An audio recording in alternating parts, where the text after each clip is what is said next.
I got to kick this thing off. Can I kick it off? 1, 2, 3, 4.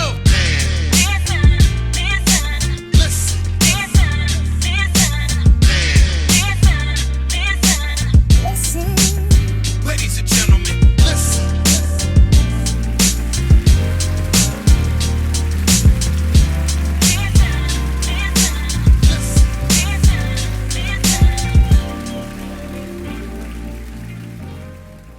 Yo, what's good, everybody? You are now listening to another episode of the Man Listen Show, and today we are going live.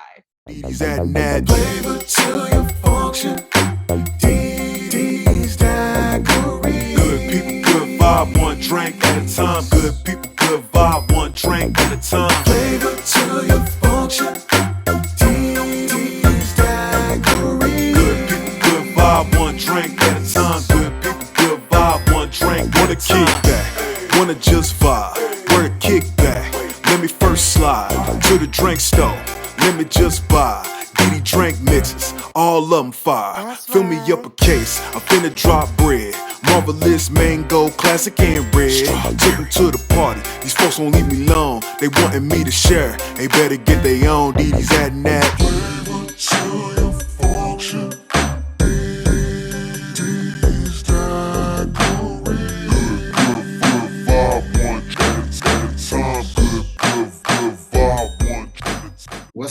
What's up? Conversate with Us Radio presents the Man Listen Show. We are the blackest radio show on the internet. We bring you our opinion on topics that affect the Black community in an effort to enlighten, enrich, and empower every brother and sister that falls under the sound of our voice. We operate on the no-hating frequency, so be prepared for us to keep it 100% real and 100% Black all the time.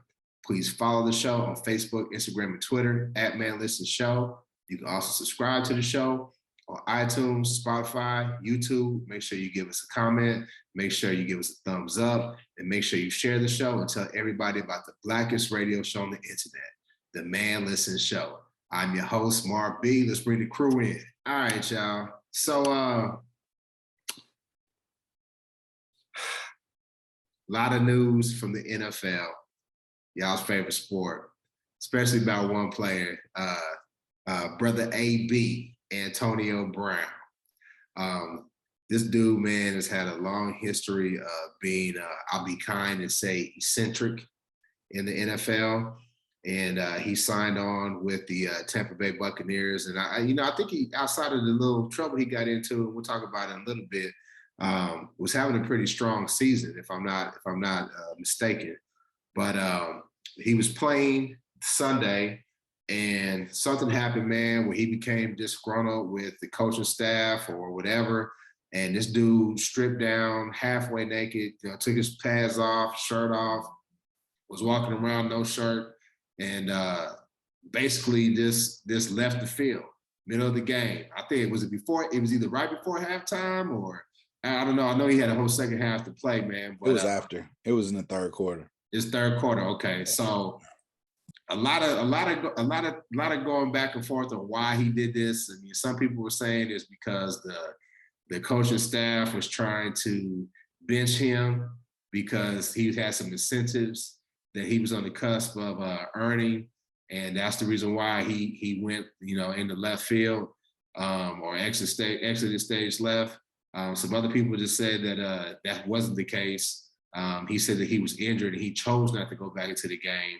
So we're going to talk about his antics, talk about some of the responses that people have had. A lot of people have been talking about his mental state, and just going deep into it. We live on Facebook.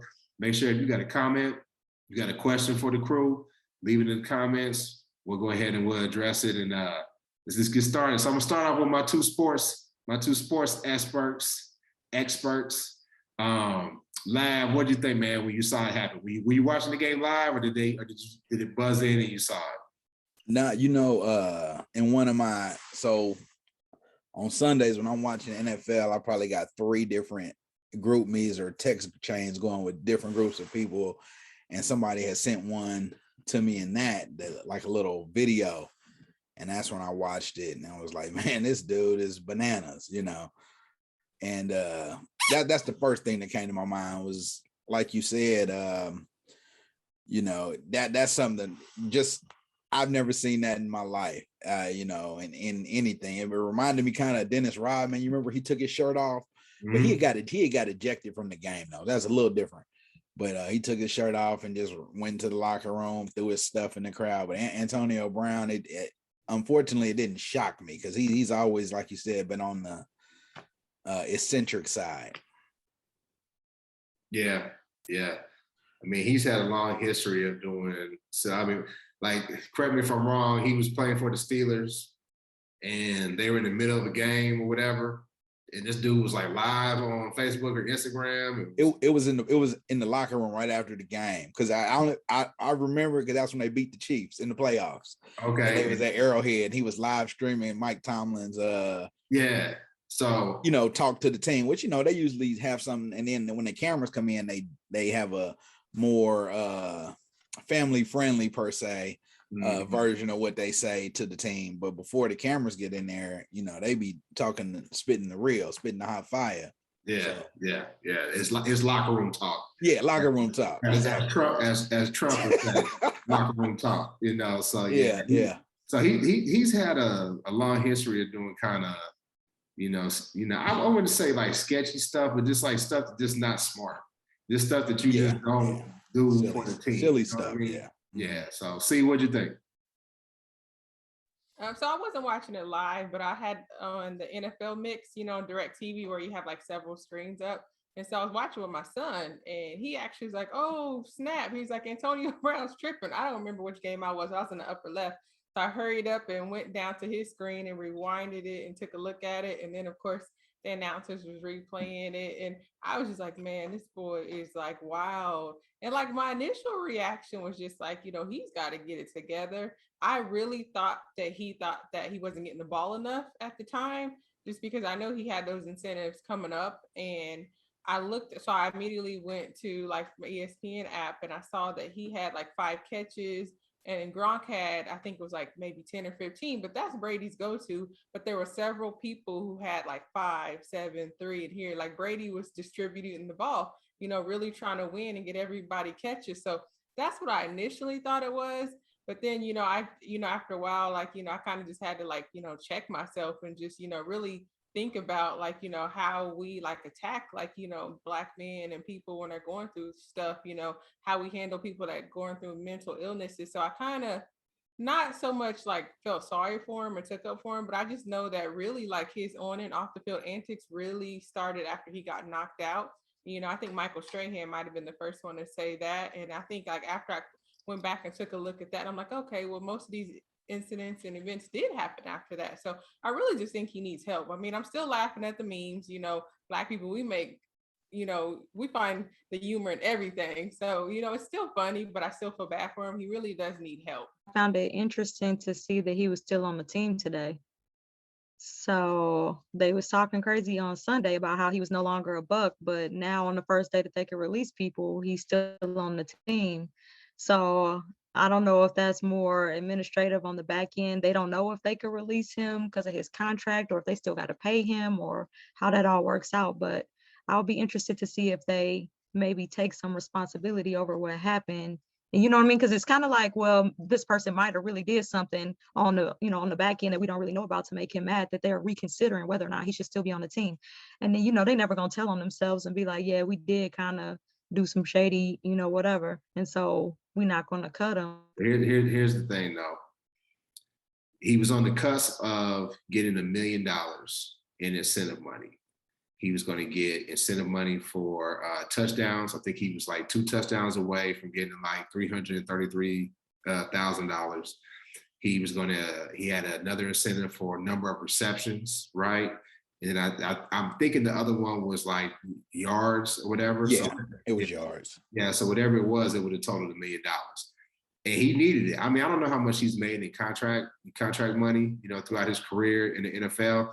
But the brother had to sit out a few games. Why? Because he had a fake COVID vaccine card. So he created a fake COVID vaccine card. And, a lot of people were talking about, man, the Bucks are dirty. And my initial take was, well, if they did sit him down to try to keep him from getting his money, that is foul. Mhm. But C made a good point. C and I got a group, and people were talking about it. C made a good point. Had he not faked the COVID vaccine card, it had to sit out 3 to 4 games. This wouldn't even be a problem. Because Yeah, you can't tell me he wouldn't have been able to make those incentives. exactly. So that's really on him. So I can't really, even though we know the NFL is shady, we know the NFL is shady as all get out, especially with how they treated black players in terms of the IQ test or the mental aptitude test when it came to the CTE test, whatever. I know I'm probably not talking about it correctly, but y'all can look it up, see what I'm talking about. So the NFL is not above reproach when you talk about, okay, are they shady or not? But on this one, I think he kind of did it to himself. He definitely did it to himself, but a lot of the stuff that he's done has been self-inflicted. And really, if you look at it, a large majority of it comes back to him owing people money or getting into a financial squabbles with them. And so if people But, can hey, what you talking about owing people money? Like he begged in the locker room, or he got so lawsuits against him or something like that? So the only reason they found out about the fake vaccination card, because he had a personal chef who got the card for him or whatever. Something happened. He's like, I ain't gonna pay you your money. So he was like, man, give me my money or I'm gonna tell everybody you got the fake vaccination card. And so the same thing with like the moving company. Some moving company tried to move something at his house down in Florida a couple of years back. But little stuff like that. People, you could be shady as long as you pay your debts and to people. I mean, seriously, straight up, you can do all the shady stuff you want as long as you're paying the hush money. But as soon as you quit paying the hush money, paying the taxes, exactly, you paying the tax, then you reap what you sow. Mm-hmm. Yeah, that's for sure. A lot of people try to say that it was a mental health thing because C talked about it, and there's plenty of jokes, right? Plenty of jokes about it. And then there was the folks who were like, oh, well, see, y'all kicking a brother when he's down. Clearly this brother needs help. CTE is real, but we don't know if this is really CTE.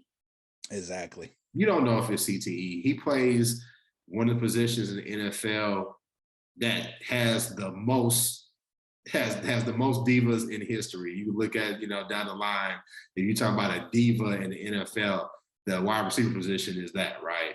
So, I don't know if it's necessarily CTE or you can talk about, it's mental health, or is he just a entitled dude who's always been able to get his way because of his ability on the field? I don't really know. And we will never know until he passes away, because really the only way you can determine if somebody has CTE is doing the brain analysis after somebody has passed away. So why do y'all think people are just quick to put this CTE mental health thing on this dude? Well, like I said earlier with the CTE, now granted, I'm not a big Antonio Brown fan, and I only watched the highlights that I was shown, and I was following on Twitter. But pretty much most of his crazy antics did start after he got knocked out. I mean, I think he is who he is. I don't think when people have those CTE. You're talking about the hit that what's his name? Vontez Burfict put on him. Vontez Burfict put on him. Yeah. And so most of, the situations with his wife and with the movement and all that stuff, everything that was going on when he was in New England, pretty much all that started after that. So that's why, I said they kind of had a good point by bringing it up. But but you're right. I mean, until he's deceased, we don't know. I do know that the NFL didn't protect so many people for so many years, and that a lot of them do have, brain injuries. Yeah, 100% agree. I mean, I'm with you, Marv. I kind of was hesitant to call it a CTE. I mean, in the end of the day, it might be, but it's hard for me to just say that up front. So I thought about it though, and like I said, he creates a lot of his own problems, or he's created them, because it's almost like, I'm not gonna say every athlete, but a lot of athletes who reach the upper levels that are not the most physically imposing. Like he ain't but 5'8", 5'9", probably, little dude compared to these other cats in the NFL. You have to, they create a narrative as me against the world. You have to keep success. And so anytime somebody doesn't fall in line, and they a hater, or they don't fall in line and they out to get you. And that fuels a lot of people and it gets them to certain levels. But when it comes to off the field stuff, it may not necessarily be the best thing. That's just something else that popped into my head about him. But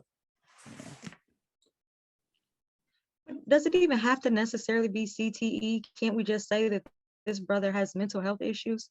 I mean, because he obviously could benefit from some counseling, some type of mentorship, something. Because I mean, you can't just have repeated incidents where you're doing the absolute most. And he did this whole getting the crowd hype on his way out. Yeah.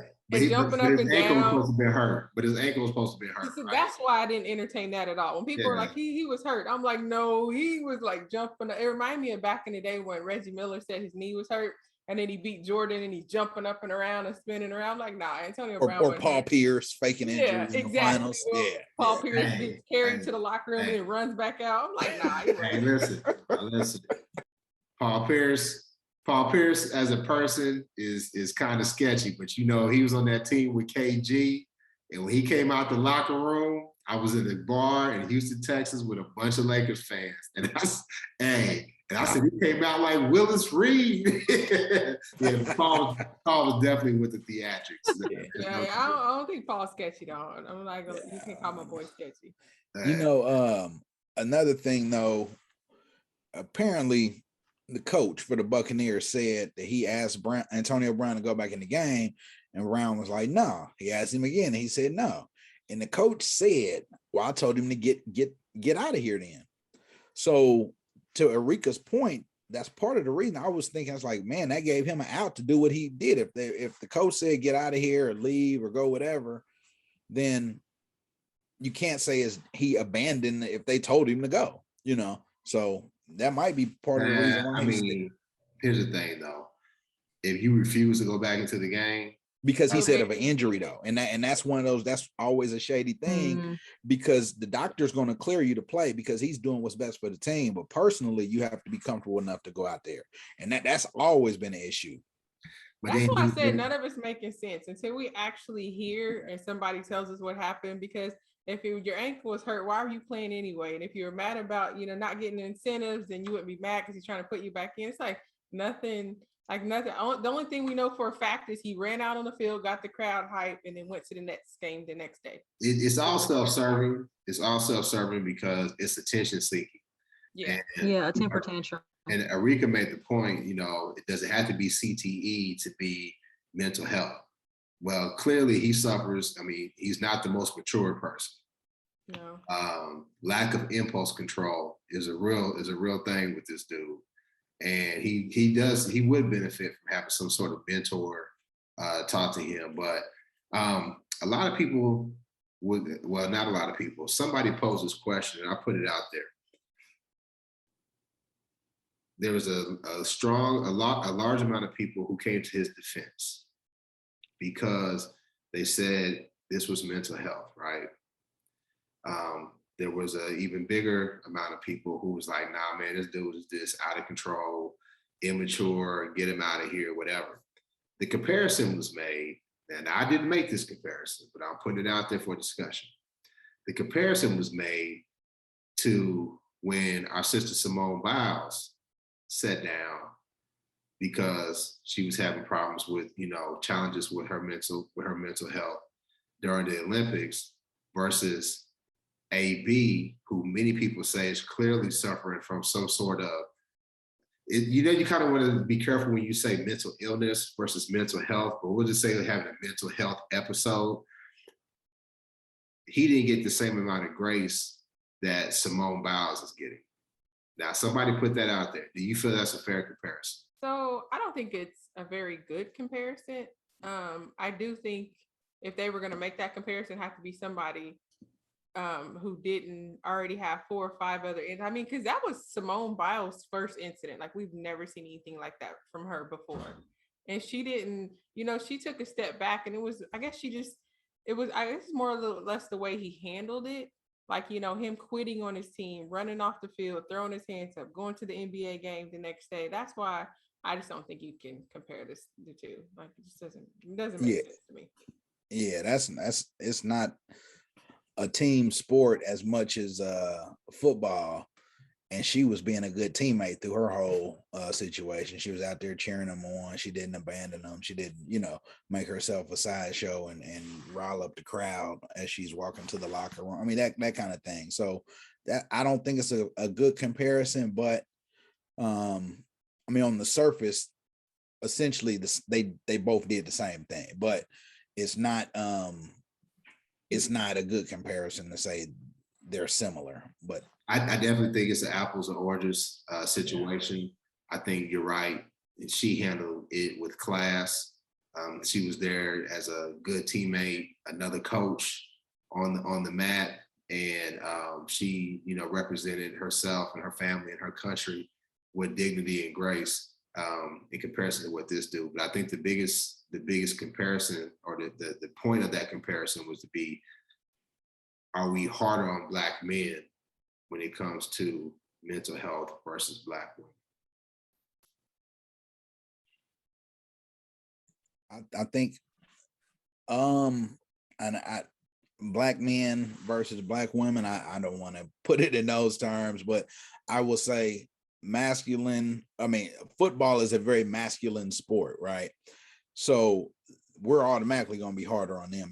I wonder it would have been different if he played basketball. Like I said, Dennis Rodman, this was 25 years ago, and he got flack, but this was 25 years ago. A player does what he did on the basketball court now, I don't think there would be as much outrage as Antonio Brown. I don't know. I think it would be, just because I don't know the bargaining agreement for the NBA, but because they got guaranteed contracts, you know what I'm saying? It ain't like with the NFL, they can just go, "Oh, man, you cut, you out of here." Yeah. So, and white folks don't take L's just easy. So if you had some dude doing that, I mean, look at Ben Simmons. I mean, he's kind of went away now because the season is going on, but hell, they was giving him a hard time. Shit, we was giving him a hard time. Yeah, we was. The show for the stance he was taking, and a lot of people, and he really was, in my personal opinion, he played the mental health card right, because he did. He played it very well. Question that. You can't question that. Can't question. But when I saw what he was doing, practicing with his phone in his pocket and doing all this because he didn't like the stuff people were saying about his not going in their game, or his performance, you know what I mean? So, but again, to answer that question, I think, are we harder on Black men than Black women? I would say yes, because I'm a perfect example of that. If we go back to that show, I did not cut Ben Simmons any slack. I said, you need to man up. You need to overcome your problems. You need to, honor your obligations to your team, to the contract, or whatever. So I do think there's a certain way we approach manhood and masculinity in the black community that's important. Now, do we need to make sure that we are taking care of our brothers when it comes to mental health? Yeah, y'all know I'm an advocate of that all the way. But I definitely think there's a double standard. But I think double standards are okay in certain circumstances. And you just mentioned something that I'm really interested to see how if everyone, including Tom Brady, said how he hopes he gets the help he needs, right?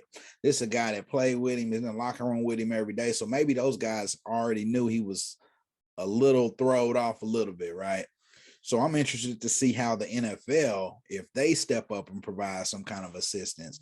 They talk about player safety and caring about the players and all this. This is a grand opportunity for them, and we'll see. And I wouldn't be willing to bet that they'll do anything, though. I'm pretty sure they're like, hey, we're washing our hands of him. See, but the lawyer in me wants to say that's one of the things that we don't see the whole picture. We don't know what they have offered him. We don't know what they have tried to do, because if they have seen that he was thrown off prior to this latest temper tantrum, this can't be the first time somebody said something to him or tried to, get him to, I want to say conform, but act right. So, I mean, we don't know Be what all professional. has gone on behind the Be scenes, professional. right? To be right, do your job. You could be mad at us in the background. That's happened before. Play out your contract and then move on. That's what people do. This is not the first time that somebody hasn't been happy with their team or their coaching or ownership or whatever, but just be professional and let's handle our stuff behind the scenes. We don't know how many of those conversations they had prior to. And then we don't know if, like, so let's say he did say that he had an injury. We don't know if they checked him out and they was like, you're fine. And then he goes dancing off the field and was like, see, we told you was fine. You know what I mean? So it's like we really don't know the totality of the circumstances. All we really know, like C said, was that he threw a temper tantrum, stripped down, and ran off, hyped up the crowd and ran off the field. That's all we know 100% is true, is that this dude is a little thrown off. That's all we know for sure. Hey, make sure y'all go to just a smidge. Just a smidge. And make sure y'all go to our Instagram, follow us, click the link. You can see I'm wearing a Man Listen Show sweatshirt. You want to get a sweatshirt, t-shirt, long sleeve shirt, you can click the link and you can buy official Man Listen Show gear. We live on Facebook. Leave us a question, leave us a comment. We'll address it on the show. Before we go, I'm gonna ask y'all, we had a little fun with this. Have you ever just walked out on the job and say, F you, I quit? No 2 weeks notice, no nothing. Have you ever done that? Arika, something makes me think that you have. Yeah, exactly. You know what I'm saying? Have you ever? Like, I'm gonna quit on myself, leave court and be like, I do that all the time. Be like, I'm not going today. Call and be like, I don't feel good. But as far as just like leaving a job and being like, I can't do this anymore, probably, I don't know. I'm the type of person, y'all don't tell nobody, but I'm the type of person, you really, really make me mad, I'm going up the chain of command. Everybody gonna be mad today. I'm taking as many people with me as I can. We all getting fired. You messing with me. So I'm calling corporate, because if this escalates, it's gonna be a record of my complaints. And then I'm leaving here with some dollars. So I did once as a teenager, but as an adult, no, I always give a 2 week notice. Usually if I give a 2 week notice, I'm gonna let you know what you're missing. I'm usually gonna go hard my last 2 weeks just to show you exactly what's gonna happen after I quit. But I did one time as a teenager. It was a bunch of us. Man, I just quit going. I didn't even call them and tell them or nothing. No call, no show, huh? No call. And they finally, back about 2 weeks, they called me. It was like, what's going on? And I was just like, man, I got another job. Well, I ain't gonna say, how I normally handle things, because I don't know the statute of limitations that we live on Facebook, but most people who know me know what I do when I get this scroll at work. But I had a job that it was awful. It was awful on my mental state, awful on just stress and everything. And I said, man, I gotta go. And I had it worked out in my head everything that I was going to do. Everything that I was going to do when I quit that job. I was going to send an email saying I quit. They used to have like this big dumpster full of papers, like for a recycling bin, whatever. I said, I'm gonna walk. I'm do like that Dave Chappelle. Like, remember Dave Chappelle said he hit the lottery? I'm gonna be like, F all y'all, I quit. I knew the recycling bin. I was gonna kick it over so the papers would go everywhere. Somebody had to pick it up. And my wife told me, she was just like, hey, Doc, you better not go in there and burn a bridge. Because you know how like somebody, right? You know somebody and you know what they're about to do. Yeah. Like as soon as I got that contract from the new job and it was signed, I remember I called the HR lady. I said, hey, so y'all can't take this back, right? She was like, nah, you're gonna start on this day. I was like, bet. she was like, hey, you better not go burn that bridge. So I never burned a bridge. I definitely, as a young man, had this no call, no show. Just like this, y'all pay me minimum wage. Like I ain't coming back to this. You know what I'm saying? Y'all be all right. Y'all find somebody else with it. But anyway, I think we talked about enough. Our first show live on Facebook in a while. We'll start doing this more often. Make sure that you subscribe to the show on iTunes, Spotify, YouTube. Make sure you follow us on Facebook. Make sure you follow us on Instagram. Make sure you follow us on Twitter. If you want to get our gear, go to our IG. You can click the link in the bio. You can find the gear. If you want to donate to the show, you can do that as well. We try to bring you some good content coming in 2022. And with that, we out. Peace. Peace.